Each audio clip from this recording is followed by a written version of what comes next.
नमस्कार दोस्तों, आप सभी का स्वागत है आपके अपने YouTube channel M for maths में। दोस्तों, आज का जो हमारा टॉपिक रहेगा वो है प्रतिस्थापन तथा विलोपन विधि से रहेगा।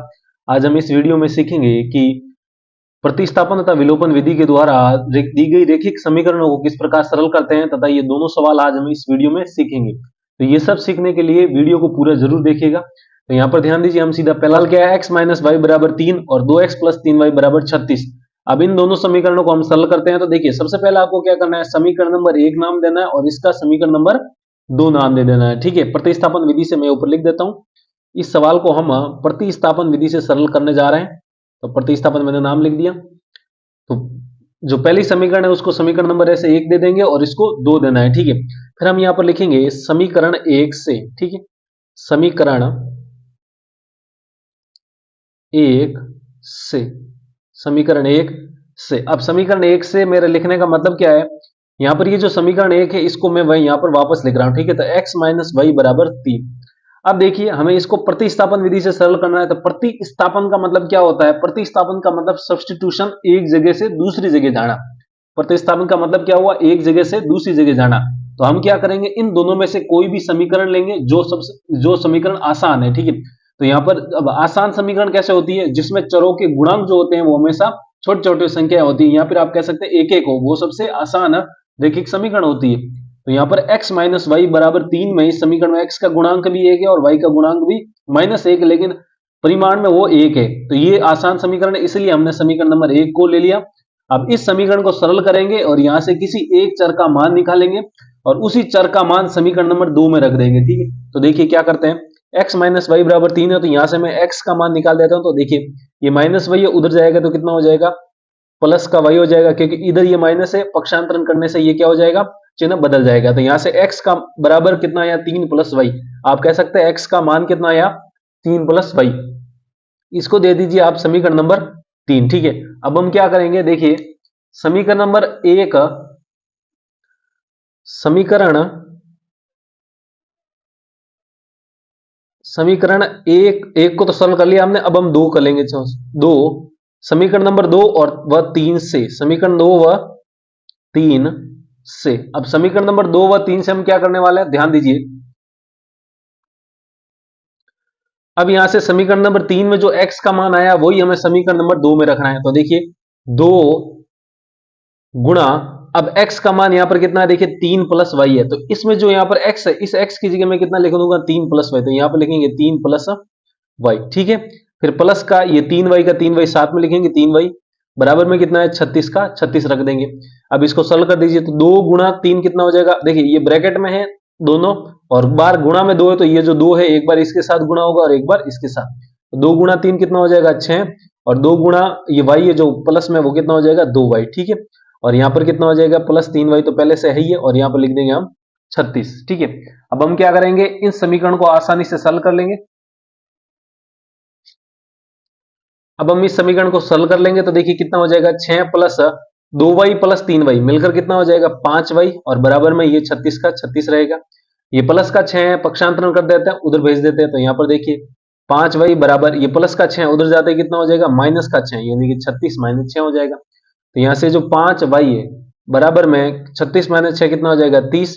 यहाँ से हम y का मान अगर कैलकुलेट करते हैं तो कितना आ जाएगा, यहाँ से ये 5y का मतलब 5 गुणा y है, और ये गुणा में 5 इधर जाते ही भाग में, तो यानी कि 30 के भाग में जब 5 देंगे तो 5 का भाग 30 में कितनी बार चला जाएगा, 6 बार। तो आप कह सकते हैं यहाँ पर जो y का मान आया हमारा कितना आया, 6 आया। ठीक है, तो अब जो y का मान 6 आया है, अब इस y बराबर 6 को आप समीकरण नंबर 1 2 3 किसी में भी रख दीजिए, वहां से आपका x का मान भी आ जाएगा। ठीक है, अब देखिए प्रतिस्थापन विधि में हमने सबसे पहले क्या किया, समीकरण नंबर 1 और समीकरण नंबर 2 में नाम दे दिए। उसके बाद जो आसान समीकरण है उसको आप सरल कीजिए, वहां से किसी एक चर का मान निकालिए और उस एक चर के मान को, जो समीकरण पीछे बची है 2, उसमें प्रतिस्थापित कर दीजिए। फिर वहां से आपको एक चर वाली रैखिक समीकरण प्राप्त होगी, जैसे कि यहाँ पर हमने इस यहाँ पर देखिए रैखिक समीकरण प्राप्त हुई। इस रैखिक समीकरण को सरल कर कर एक चर का मान आ जाएगा, जैसा कि हमें यहाँ पर y का मान 6 प्राप्त हुआ है। अब यही y का मान जो 6 है, समीकरण नंबर है 1 2 3 जिसमें भी रखना है आप रख दीजिए। मैं आपको कहूंगा आसान समीकरण है उसी में रख दीजिए। तो हम यहाँ पर देखिए y का मान है जो समीकरण नंबर 1 में रखते हैं। ठीक है, यहाँ पर लिखेंगे y बराबर 6, समीकरण एक में रखने पर। तो मैं देखिए यहाँ पर लिख रहा हूं समीकरण नंबर एक में रखने पर। अब समीकरण नंबर एक क्या थी हमारी, x माइनस वाई बराबर कितनी है, 3 है। अब यहां से x ये माइनस और y की जगह कितना रखना हमको, 6, तो यहाँ पर 6 रख दिया, बराबर में कितना है 3, तो 3 का 3 लिख देंगे। यहां से देखिए x का मान हमारा कितना आता है, x बराबर ये -6 उधर जाते हैं कितना हो जाएगा, प्लस का 6, ठीक है। तो यहां से x बराबर 3 + 6 कितना हो जाएगा, 9। तो आप कह सकते हैं x का मान हमारा कितना आया, 9, और y का मान कितना आया, 6। तो ये जो x बराबर 9 और y बराबर 6 है, जो दी गई हमारे पास समीकरण थी दोनों, x माइनस वाई बराबर 3 और 2x + 3y बराबर 36, इन दोनों को संतुष्ट करेगी, और यही इन दोनों के क्या है, हल है।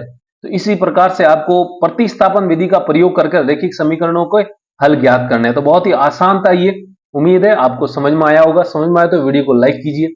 देखिए ये तो हुई प्रतिस्थापन विधि और उससे जुड़ा हुआ ये सवाल। अब हम करेंगे दूसरे सवाल को, और इसको करेंगे हम विलोपन विधि से। किससे करेंगे, विलोपन विधि से। तो ध्यान दीजिए हमारा जो दूसरा सवाल है वो क्या है, देखिए। तो देखिए अब हमारा जो अगला सवाल है वो क्या है, x + y बराबर 5 है और 2x - 3y बराबर 4 है, ठीक है। अब इन दोनों रैखिक समीकरणों को हमें विलोपन विधि के द्वारा सरल करना है। तो अब इन दोनों को विलोपन विधि के सरल करने का मतलब विलुप्त, देखिए विलोपन का मतलब क्या होता है, अपने आप में गायब होना, यानी कि विलुप्त होना। तो सबसे पहले हम इन दोनों समीकरणों से किसी एक चर का मान गायब करेंगे, जैसा कि हमने प्रतिस्थापन विधि में क्या किया था, एक सरल समीकरण को सरल करके वहां से एक चर का मान निकाला और उसी एक चर के मान को दूसरी समीकरण में प्रतिस्थापित कर दिया।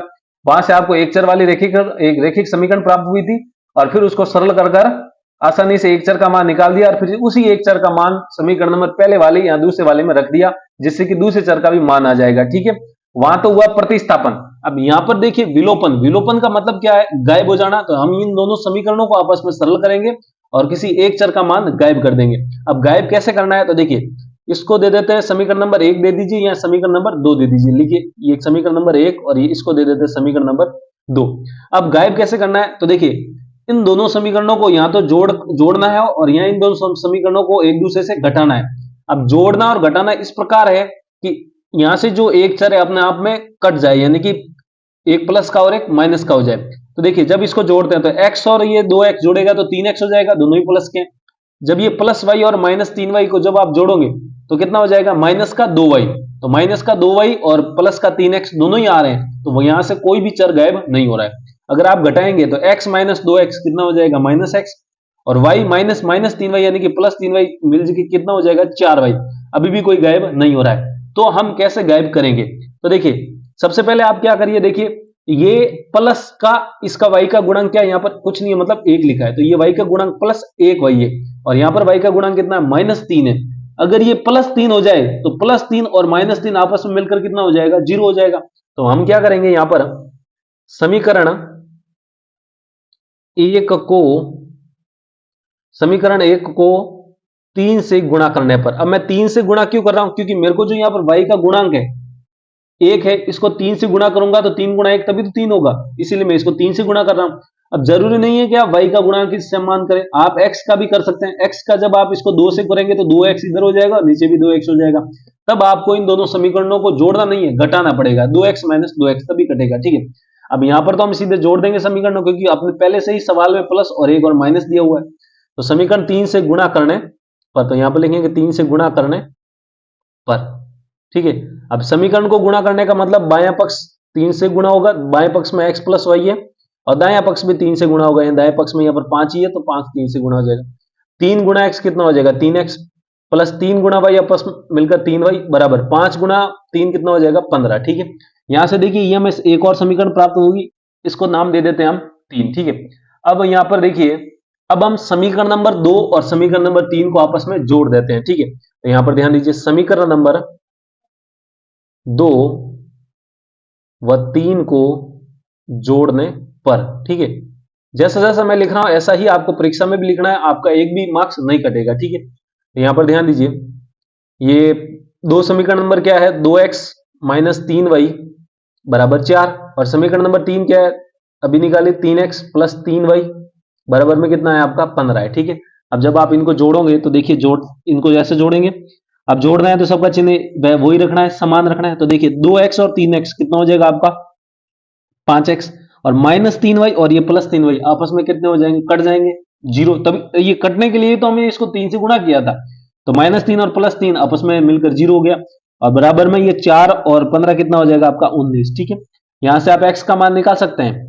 ये गुणा 5 गुणा x है, यहां से 5 गुणा में उधर जाते ही भाग में, तो x बराबर कितना हो जाएगा आपका 19/5 हो जाएगा। ठीक है, अब 5 का भाग पूरी बार 19 में जाएगा नहीं, तो यहां पर ही छोड़ दीजिए। यही क्या हो जाएगा आपका x का मान हो जाएगा। ठीक है, अब यहां से x का मान आया है हमारा, और जैसा कि हमने प्रतिस्थापन विधि में किया था कि एक चर का मान निकलते ही हमने उसी चर का मान पहले यहां दूसरे समीकरण में रख दिया, जिससे हमारा दूसरे चर का भी मान आ जाए। तो यहां पर हम भी यही करेंगे। तो x बराबर 19/5 जो आसान समीकरण है हमारे पास, आसान समीकरण हमारे पास क्या है, समीकरण नंबर 1 है, इसमें रख देंगे। तो यहां पर ध्यान दीजिए, यहां पर लिखेंगे x बराबर 19/5 समीकरण नंबर 1 में रखने पर। ठीक, समीकरण नंबर 1 में रखने पर समीकरण number 1 x plus y, x की जगह कितना रखना है 19/5 प्लस वाई, वाई का मान वही है, वाई का मान निकालना है, और ये बराबर में कितना है 5 है। ठीक है, यहां से वाई बराबर कितना आ जाएगा, ध्यान दीजिए, ये 5 का 5 रहेगा, ये प्लस का 19/5 है, प्रतिस्थापित करेंगे, पक्षांतरण करेंगे तो कितना हो जाएगा, पक्षांतरण करेंगे तो कितना हो जाएगा माइनस का 19/5। तो यहां से देखिए वाई का मान कितना आएगा, 5 को 5 से गुणा करेंगे डायरेक्ट, 25 25 -19 कितना हो जाएगा आपका 6, और बट्टा में कितना हो जाएगा 5। तो यहां से कह सकते हैं आप वाई का मान कितना आ जाएगा आपका 6/5, और x का मान कितना आ जाएगा 19/5। देखिए विलोपन विधि में आपको क्या करना है, विलुप्त करना है। विलुप्त का मतलब समीकरणों को, जो दोनों समीकरण, जो दो समीकरण आपको रेखिक समीकरण दी जाएगी, उन दोनों समीकरणों को या तो आप जोड़िए, अगर जोड़ने से कोई एक चर गायब हो रहा है तो जोड़ना है, और अगर घटाने से अगर एक चर गायब हो रहा है तो आपको घटाना है। ठीक है, अब जोड़ने और घटाने से डायरेक्ट अगर कोई भी गायब नहीं हो रहा है तो सबसे पहले आप क्या करेंगे, किसी भी समीकरण में किसी के भी चर के गुणांक आपको समान करना है, चाहे वो x के गुणांक समान करो, चाहे वो y के गुणांक समान करो। ठीक है, फिर वो अपने हिसाब से, आप अगर सवाल में ऐसे प्लस और माइनस दिए हुए तो जोड़ने से कट रहे तो जोड़ दो, और घटाने से कट रहे हैं तो घटा दो। अगर डायरेक्ट नहीं कट रहे हैं तो फिर मैंने अभी कहा जैसे आपको किसी एक चर के गुणांक समान करने, किसी भी संख्या से गुणा करके। ठीक है, हो सकता है कि आपको दोनों समीकरणों में गुणांक समान करने की आवश्यकता पड़ सकती है। ठीक है, तो ऐसा सवाल परीक्षा में आते हैं। उम्मीद है आपको समझ में आया होगा। समझ में आया तो वीडियो को लाइक कीजिए, और अभी तक चैनल को सब्सक्राइब नहीं किया तो वीडियो के नीचे वाला जो लाल बटन है उसको दबाइए, उसके पास वाली घंटी भी दबाइए।